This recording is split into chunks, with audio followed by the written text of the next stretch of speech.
Hər birini salamlayıram əziz izləyicilərimiz. Mən Fərizə Nəbiyeva.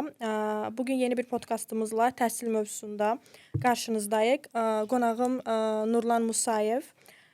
Qardaban rayonunun Vaxtangisi kəndindən o məktəbdə təhsil almış və hazırda ali təhsil alır özü. Bugün Nurlanla orta məktəbdə üzləşdiyimiz çətinliklərdən, ali müəssisələrə qəbul olduqdan sonra üzləşdiyimiz çətinliklərdən, işlə təmin olunmaq, inteqrasiya mövzularında qarşılaşdığımız çətinliklərdən danışacağıq və Nurlan öz təcrübələrini bizimlə bölüşəcək. Nurlan, ilk öncə xoş gəldin Xoş və gördük. yaxşıdır ki, bizə Dəvətiniz üçün çox qoşuldun. sağ olun. Mən Nurlan Musayev, 19 yaşım var. İlya Dövlət Universitetinin 2-ci kurs tələbəsiyəm ekologiya sahəsində. Dediyiniz kimi Qardabani rayonunun Vaxtangisi kəndindəyəm və Vaxtangisi kəndində bir nömrəli Azərbaycan məktəbinin tələbəsi olmuşam. Nurlan, özün də çox yaxşı bilirsən və bu mövzularla bağlı sən özün də çox işlər görübsən və hər zaman öz haqlarını qorumağa çalışan və hər zaman üzləşdiyin çətinlikləri və ətrafındakı dostlarının, tanışların üzləşdiyi təhsil mövzusundan əsası üzləşdiyi çətinlikləri dilə gətirən və hər zaman ictimai gündəmə gətirməyə çalışan gənclərdən birisən. Mən sənə sual vermək istəyirəm. İlk öncə orta məktəbi sən Vaxtangisdə bitirdin, dedin kimi Azərbaycan dilli bir məktəbdə və sən elə də yaşadığın bölgə əsasən bizim etnik azlıq nümayəndələri, Azərbaycan dilli məktəblər var və Azərbaycan dilli gənclər o məktəblərdə təhsil alırlar. Sən məktəbdəki 12 illik periodunda nə kimi çətinliklərlə üzləşdin? Nəylərin olmasını istəyərdin ki, indiki reallıqda bu çətinliklər olmayaydı? Bəli, çox çətinliklərlə üzləşdim mən bu 12 illik periodda. Ən əsası dil bariyeri problemi. Yəni bütün sadəcə bizim deyil, digər Azərbaycan məktəblərində də olan bir problemdir dil bariyeri. Dil öyrətmə səviyyəsi, belə deyək. Heç bu dəqiqəki bu anlıq reallıqda heç bir Azərbaycan məktəbinin səviyyəsi o səviyyədə deyil ki, tələbələr və ya uşaqlar oradan çıxdıqdan sonra oradakı öyrəndikləri dil səviyyəsi ilə universitetə qəbul olsunlar və ya oradakı öz təhsillərinə davam etsinlər. Bu ən böyük problemlərdən biridir. Digər problem isə mənim vaxtımdan və indi də olan müəllim kadr problemidir. Kadr çatışmamazlığı əlbəttə. Kadrlar bəzi bizim məktəblərin düşündüyü və mənasız və lazımsız deyilən bəzi fənlər var, hansı ki, digər müəllimlərdən istifadə olunur. Məsələn, bizim məktəbimizdə fizika müəllimimiz bizim eyni zamanda riyaziyyat müəllimimiz idi. Bu rəsm müəllimimiz eyni zamanda biologiya müəllimimiz idi. Kadr çatışmamazlığı çoxdur və kadrlarda yaşlı kadrlar olurdular əsasən və biz onlarla belə deyim ünsiyyət qurmaqda çətinlik çəkirdik, çünki başqa dil danışırdıq. Bəli, Azərbaycan dili danışırdıq, amma danışdığımız dillər başqa idi. Digər bir problemimiz bəlkə təhsillə əlaqəli deyil, amma transport problemi idi. Biz bildiyiniz kimi repertuar yanlarına getməyə məcbur olurduq və onların yanına getdikcə bu bir əlavə puldur, amma bəzən onların yanına gedəndə biz rahat gedə bilmirdik, çünki transport problemimiz var idi. Gedirdik, qayıda bilmirdik və ya kənddən çıxa bilmirdik, çıxanda geri qayıtma olmurdu və s. və s. Çox sağ ol, çox gözəl yerə vurğuladın, çox haqlısan ki, sən də dediyin kimi kadr çatışmamazlığı, bundan əlavə məktəblərdə hazırda da hələ bu problem həllini tapıb. Bəlkə yeni tikilən məktəblərdə hansı ki, onlar da onsuz da çox azdır. Kadr çatışmamazlığı, biologiya, kimya otaqları, laboratoriyalarımız yoxdur, kitabxanalarımız yoxdur, informatika dərsi üçün lazımi ləvazimatlar və kompüterlər olan otaqlar yoxdur. Dərsliklər çox pis vəziyyətdədir və hətta sənin periodunda da olardı ki, bir period Azərbaycandan gəlirdi, Azərbaycan dilli kitablar və bəzən tərcümədə problem olurdu və əslində belə düşünsək də biz Gürcüstan vətəndaşı, Gürcüstanda təhsil alırıq və Gürcüstan məktəbini bitiririk, burada universitetə davam edirik və irəlidəki həyatımızı da burada qurmağı planlayırıq, elə deyil. Amma bizim Azərbaycan dilli kitablarımız gəlir qonşu ölkə Azərbaycandan. Bunun özü də öz-özlüyündə bir problemdir. Haqlısan ki, məktəbdə kifayət qədər keyfiyyətli təhsil vermirdilər bizə və elə mənim özüm də məcbur iduq ki, əlavə başqa kurslara qoşulaq, gərək yaşadığımız kənddə rayona gedək, kənddən rayona. və transport problemimiz var idi. Məcbur idik ki, öz cibimizdən ya taksi ilə gedək, ya kimləsə xahiş eləyək bizi rayona çatdırsın. Biz kursa yetişməli idik və problemin üzərinə problem gəlirdi. Dolayısıyla həm kurs, həm də ki, təhsilə əlçatanlığımız bir qədər azalırdı. Sən 1+4 proqramı ilə bilirəm ki, qəbul olmayıbsan universitetə, amma ətrafında bilirəm ki, çox tanışın, çox dostlarım var ki, 1+4 proqramı ilə universitetə qəbul olublar orta məktəb bitirəndən sonra. Onlardan eşitdiyin qədərilə və gördüyün qədərilə hal-hazırda da bilirsən, bir çox reformlar olur təhsil mövzusunda ali müəssisələrdə və 1+4 proqramı ilə bağlı nə düşünürsən? Eşitdiyin qədər, bildiyin, gördüyün qədər bu proqrama daxil olanlar və hətta sən özün də yaxşı bilirsən ki, 1+4 proqramı bizlər üçün pulludur və biz bakalavr səviyyəsində bir məbləğ ödəməliyik ki, 1+4 proqramını başa vuraq, gürcü dilini öyrənək ki, bunun özü də bir ayrı problemdir ona görə ki, bizə 12 illik periodda keyfiyyətli təhsil verə bilmirlər və 2010-cu ildən bu günə qədər məcburdular ki, bizə əlavə bir kurs açıblar və o kursda biz güya ki, gürcü dilini bizə yaxşı öyrədəcəklər ki, biz sonraki bakalavr həyatımızda daha asan olsun bizim üçün oxumaq, elə deyilmi? 1+4 proqramı ilə qısaca desəm nə düşünürsən? O proqramı bitirən və hal-hazırda davam eləyən gənclərdən eşitdiyin qədərilə nə kimi çətinliklər üzləşirlər və səncə kifayətdirmi 1+4 proqramı bizim üçün ki, gürcü dilini, dövlət dilimizi öyrənək? Başlamaq, əslində 1+4 proqramının nə üçün yaradıldığından başlamaq istəyirəm. 1+4 proqramı onun üçün yaradılışı təhsil sistemimiz Azərbaycan dilli məktəblərdə gürcü dilini istənilən səviyyədə bizə öyrədə bilmirdilər. Yəni bu öz içərisində əslində təhsil sistemimizin və dövlətimizin öz-özünə qəbul elədiyi bir şeydir ki, yəni biz sizə bu səviyyədə təhsil verə bilmirik və artıq bir il plus buna ödənişli olaraq sizə biz kurs satırıq universitet altında və bu kurslarda biz sizə güya ki, dil öyrədirik. Bu bəzi tərəfdən, bəzi baxış açısından yaxşı ola bilər. Amma içində isə bəzi pis tərəflər də var əlbəttə ki.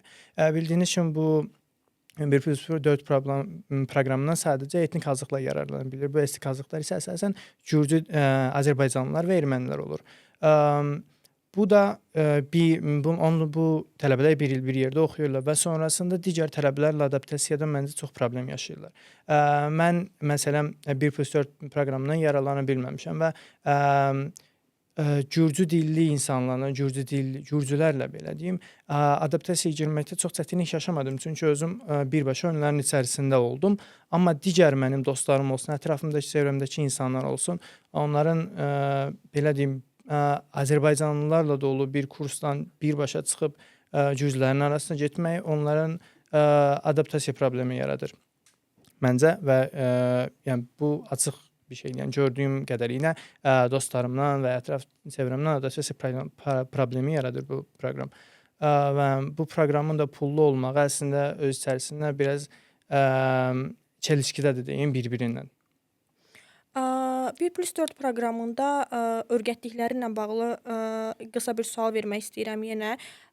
Dostlarından eşitdiyin qədərilə, tanışlarından gördüyün, bildiyin qədərilə səncə 12 ildə doldurulmayan o boşluq 1+4 proqramında səncə o 1 il ərzində doldurulurmu və nə qədər öyrənə bilirlər? Təkcə adaptasiya mövzusunda yox, dövlət dilini yaxşı öyrənə bilirlərmi səncə o bir illik periodda? Buna gərək lazımdır, gərək vurğulaya bilərik dərs metodunu, tələbələrin 1+4-də oxuduqları o dərslərə, o leksiyalara ayırdıqları vaxtları da nəzərdə tuta bilərik. Səncə doldura bilirlərmi 12 illik boşluğu? Sən də vurğuladığın kimi bu 12 illik bir periodu 1 ilə sığdırmaq çox da asan bir şey deyil. Bunu altından qalxa bilənlər var, qalxa bilməyənlər var. Buradan o təhsil sistemi ilə birbaşa gəlib burada 1 il içərisində 12 illik o periodu birdən-bir öyrənməyə çalışan uşaqlar, tələbələr çox çətinlik çəkirlər və bu çətinliyin altından da bəziləri qalxa bilmirlər. Və beləliklə onlar mən elə düşünmürəm ki, bu 1 il, bu 1 illik bu kurs o 12 illik boşluğu doldurmağa yetsin və məncə yetmirdi. Sən də dediyin kimi çox çətindir 12 ildə Gürcüstan dövlətinin orta məktəblərdə bizə öyrədə bilmədiyi gürcü dilini o 1 illik perioda sığdırmaqları və bizim onu yaxşı bir dərəcədə tam azad bir şəkildə danışmağımız üçün öyrənmək və belə çıxır ki, sənin də dediyin kimi, öz dövlət dilimizi bizə bizim dövlətimiz satır 2250 lariyə və nə orta məktəbdə öyrədə bilmir, nə də daha sonra satdığı kursu bizə yetərli şəkildə öyrədə bilmir. Mən sənə, sən özün Tiflisdə yaşayırsan, tələbə olaraq həm oxuyursan, həm işləyirsən böyük ehtimal. Və bu üzləşdiyin işlə bağlı üzləşdiyin çətinlikləri də soruşmaq istəyirəm. Necə vaxt ayıra bilirsən? Həm bilirsən ki, əsasən də bizim Azərbaycan dili icmamızın ekonomik vəziyyəti nə yerdədir və hər bir tələbə məcburdur ki, universitetə qəbul olduqdan sonra rayonlardan Tiflisə köçdükdən sonra həm işləsin, özünü təmin eləməyə çalışsın, kitabları, nəqliyyat pulu, yaşadığı evin kirayəsi və həm də dərslərinə vaxt ayırsın. Sən necə uydura bilirsən, necə həm dərslərinə vaxt ayıra bilirsən, həm işləyirsən eyni zamanda özünün müəyyən xərclərini, özünü təmin eləməyə çalışırsan. Bununla bağlı nə danışa bilərsən bizə?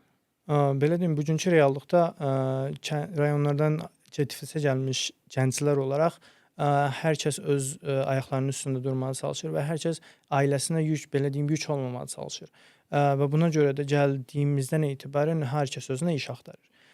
Bu ilk olaraq işlə təmin olmaq çox çətin bir prosesdir. Yəni gəlirsən və heç məlumatın olmadan heç özünə iş axtarırsan. Harda başlaya bilərəm, necə başlaya bilərəm, hansı saatlarda işləsəm daha uyğun olar və s. və s. Mən ilk gəldiyimdən etibarən digər gənclərin etdiyini elədim və getdim mağazada başladım. Kasiyer olaraq işləməyə başladım və 4 saatlıq qrafiklərdə işləməyə başlamışdım ilk periodda. Bu qrafikdə əslində 4 saatlıq bir qrafikdə dərslərini çatdıra bilirdim, rahat olurdu, amma bildiyiniz kimi 4 saatlıq qrafikdə də aldığın maaş kirəni belə getmir. Ona görə də məcburi bir şəkildə sonrakı etapda gecə smenlərində işləməyə başladım. İndi əksər gənclərin elədiyi kimi və artıq gecə smenində işləyərkən də dərslərimdə gözlə görülür bir şəkildə düşüşlük yarandı. Bu düşüşlüyün yaranması da yəni çox açıq bir şəkildə gecə smenində gecələri işləməyim və gecələr yuxusuz qalmağım oldu. Gənclərin sadəcə etdiyi şeylər budur, gəlirlər, yəni heç bir məlumatları olmadığı bir şəkildə gedirlər, mağazalarda işləməyə başlayırlar. Bunda dövlətimizin böyük bir səhvi var. Çünki gəncləri işlə təmin etmək üçün heç bir addım atmırlar. Universitet tələbələri, universitetlər tərəfdən olsun və s. digər orqanizasiyalar və s. onlar tərəfdən heç bir vakansiya tələbələr üçün ayrılmır. Bu da tələbələrin təhsillərinə və günlük yaşamlarına çox böyük mənfi təsir göstərir. Həm motivasiyayı öldürür, həm də ki, dərslərdə sən dediyin kimi düşüşlər yaranır. Əsasən hazırlıq periodunda oxuyan tələbələr gürcü dilini onsuz da öyrədə bilmədilər daha doğrusu bizə və 1+4 proqramı vasitəsilə öyrənməyə çalışırıq. Eyni zamanda paralelində işləyirik, eyni zamanda paralelində həm dərs oxumaya çalışırıq və yenə belə çıxır ki, biz yenə gürcü dilini öyrənə bilmirik. Çünki sistem bizə bunu məcbur eləyir ki, mən ona vaxt ayıra bilməyim, bir şəkildə də yenə bir gənc olaraq, bir tələbə olaraq öz ayağımın üstündə durmağa çalışım. Əslində gənclərimizdə belə bir istək də var ki, yəni əgər işə başlasam, daha çox gürcü öyrənərəm deyə bir düşüncə var. Və bu da yəni təhsil sistemimizin nə yerdə olduğunu göstərir məncə. Haqlısan. Bilirsən ki, təhsil həmişə bizə bir ümid olub və həmişə onu bizə bir ümid olaraq təqdim eləyirlər ki, oxu, diplom al, böyük adam ol. Çünki bizim indiki bu sistemdə, bu reallıqda tək çıxış yolumuz səsimizi çıxartmaq, haqqımızı qorumaq üçün qoy oxuyum, qoy bilim, qoy səsim çıxsın, müəyyən yerlərdə olum ki, mən də haqqımı tələb eləyim. Çünki Gürcüstanda hər zaman ən əzilən qrup biz olmuşuq, elə deyilmi? Və oxuyuruq, diplom alırıq, amma bundan sonra yenə bir məyusluq, yenə bir ümidsizlik olur. Çünki əsasən də bizim icmanın nümayəndələri, təhsilli nümayəndələri, təhsil alan nümayəndələri işlə təmin ola bilmirlər. Heç bir yerdə özlərini tapa bilmirlər. Və bununla bağlı nə deyə bilərsən? Sən indi oxuyursan və bir neçə ilə bitirəcəksən. İndiki reallıqda bu sistemlə sən gələcəkdə özünü harda görürsən və, işlə təmin olacağını, və oxumağa başlayanda, qurduğun xəyalları gerçəkləşdirə biləcəyini düşünürsənmi? Mən indiki reallıqda baxdığım zaman oxuduğum sektorda özümə iş tapa biləcəyimi çox da düşünmürəm. Ona görə də indidən özümə bəzi çıxış yolları axtarmağa çalışıram. Gələcəkdə bəlkə başqa bir, özüm iş qurmaq olsun və sairə. Başqa sahələrdə özümə iş axtarmağa çalışıram indidən. Çünki, bir sahədə konkurensiya çox olmasa belə, bəzən, maaşlar o dərəcədə aşağı olur ki, insan orada 4 il oxuyub sonra gedib orada, işləməyə, belə dəymir deyə düşünürsən. Çünki sən, həyatının ən gözəl illərini bu diplomunu almaq üçün xərcləyirsən. Həm oxuyursan, həm, işləyirsən, 2 işi birdən eləyirsən, və, 4 ildən sonra, 5 ildən sonra əlində heç nəyin olduğunu görəndə insan cidden çox məyus olur. Ona görə də, indidən, hər bir insan, digər gənclər də məncə belə düşünür, gələcəkdə özünü işlə təmin etməyə çalışır məncə. Bəli, haqlısan. Əsas da konkurensiya məsələsində, məktəbdə bizə dövlət dilini öyrədə bilmirlər. Yetərli, keyfiyyətdə təhsil verə bilmirlər. Daha sonra keçirik ali təhsil, pilləsinə. Hazırlıqda yenə bizə doğru şəkildə öyrədə bilmirlər. Paralelində biz işləmək məcburiyyətindəyik. Paralelində öz şəxsi həyatımız və yenə gürcü dilini müəyyən səviyyədə, öyrənə bilmirik, elə deyilmi? Və keçirik bakalavra. Bakalavrda da yenə o yarım-yarımçıq gürcü dilimizlə bizə təqdim elədikləri və bizə öyrətdikləri o yarım-yarımçıq gürcü dilimizlə bakalavrda bir şəkildə həyatda qalmağa və, heç olmaya o bakalavrı biz başa vurmağa və diplomumuzu almağa çalışırıq, elə deyilmi? Və diplomumuzu aldıqdan sonra bir şəkildə də yenə gürcü dilimiz nisbətən zəif olur və, zorla oxumuş kimi çıxırıq. Çünki biz, həm universitet oxuyuruq, həm də paralelində ayaqda qalmağa çalışırıq. Əsas da bizim, etnik azlıq icmamız, elə deyilmi? Və ondan sonra da, işlə təmin olunmaq prosesinə gəlib çatdıqda, o pilləyə gəlib çatdıqda dominant, qrupla biz konkurensiyaya girə bilmirik. Və nəticədə yenə məyusluq, yenə ümidsizlik, yenə işsizlik. Çox təəssüf ki, dediyin hər bir şey qatılıram. Dil bariyeri bu qədər çox çətinlik çəkir bizim, gənclərimizə, bugünkü reallıqda. Çünki hara getsən, yəni Gürcüstanda yaşayırsan, gürcü dilisə hər yerdə ehtiyacın var buna və, əlindən heç bir şey gəlməməyi insana, çox təəssüf ki, insanı çox məyus edir. Çünki həqiqətən əlindən bir şey gəlmir. 12 il oxuyursan məktəbdə, sonra gəlirsən universitetdə 1 il gedib, sənə satdıqları kursda oxuyursan, ondan sonra onun üstünə 4 il oxuyubsan, gürcü dilində, amma sən yenə də gürcü dilini o istənilən səviyyədə bilmirsən və, o konkurensiyaya, girə bilmirsən. Bu da cidden insanı çox məyus edir. Nurlan, son olaraq sənə sual vermək istəyirəm. Axırıncı sualımıza gəldik, çatdıq. Sən, gənclərə nə kimi tövsiyən var bu reallığımızda? Öz üzləşdiyin çətinliklərdən irəli gələrək, öz problemlərindən irəli gələrək, onlara tövsiyən nədir? Gənclərə tövsiyəm budur ki, heç bir zaman, geri addım atmasınlar, öz hüquqlarını, öz, haqlarını qorumağa davam etsinlər. Bəli, həyatda çətinliklər var, biz də bu çətinlikləri yaşayırıq. Amma belə baxanda bəzən həyat çətinliklərlə gözəldir. Bu çətinlikləri aşdıqca həyat daha da gözəlləşir. Ona görə də çətinliklərdən qorxmayın, daha da onların üstünə gedin. Burada ona gəlib çıxırıq ki, bu çətinliklərdən sonra həmişə səsimizi gür çıxarmalı, özümüzü göstərməli və bizim də burada olduğumuzu hər zaman xatırlatmalı və hər zaman çətinliklərimizi və üzləşdiyimiz problemləri ictimai-siyasi gündəmə gətirmək lazımdır bir gənc olaraq, yetişkin Eyni. olaraq ki, bizi hər zaman görsünlər və heç olmaya bizim problemlərimizin həlli yolunda lazımi addımlar atılsın. Ümid eləyirəm ki, gələcək bizim üçün gözəl olar. Ən əsası bizim icmamız üçün. Çünki ən böyük problemə sahib, qism bizik Gürcüstanda və, hakimiyyətimiz dəyişər. Bu sistemdən, bu reallıqdan çıxarıq və hər zaman, həll olunmasını danışdığımız şeylər olar. Çox sağ ol Nurlan, bizə qoşulduğun üçün, öz problemlərini, və çətinliklərini bölüşdüyün üçün, eyni zamanda gənclərə olan tövsiyələrin üçün. Çox sağ olun.